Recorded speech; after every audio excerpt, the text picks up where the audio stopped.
భారత అంతరిక్ష పరిశోధన సంస్థ షార్ మరో మైలురాయిని దాటింది. సోమవారం ఉదయం 9:52 సరిగ్గా PSLV C-23 రాకెట్ ప్రయోగం దిగ్విజయంగా విజయవంతంగా నింగిలోకి దూసుకెళ్లింది. ఈ రాకెట్ ద్వారా ఫ్రాన్స్కి చెందినటువంటి 714 కిలోల స్పాట్ 07, జర్మనీకి చెందినటువంటి 15 కిలోల AISAT, కెనడాకి చెందినటువంటి 30 కిలోల NLS 7.1, 7.2 ఉపగ్రహాలను, సింగపూర్కు చెందినటువంటి 7 కిలోల ILAX-ని, ఇస్రోకు చెందినటువంటి 60 కేజీల AINS-ను ఈ నింగిలోకి తీసుకెళ్లింది. షార్ నుంచి ఇప్పటి వరకు 42 ప్రయోగాలు జరగగా PSLV C-23 43వది. అయితే PSLV C ప్రయోగాల్లో ఇది 27వది కావటం విశేషం.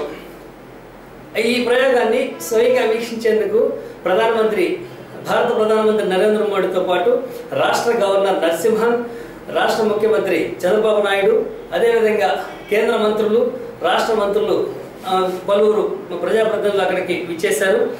ఈ ప్రయోగాన్ని వీక్షించిన అనంతరం, దిగ్విజయంగా ప్రయోగం విజయవంతం అనంతరం మన దేశ ప్రధాని నరేంద్ర మోదీ జాతిని ఉద్దేశించి ప్రసంగించారు. అయితే ఆయన ఈ సందర్భంగా ప్రసంగిస్తూ ఉపనిషత్తుల నుంచి ఉపగ్రహాల వరకు మానవ జీవనయానాన్ని తీసుకెళ్లిన శాస్త్రవేత్తలను ప్రత్యేకంగా అభినందించారు.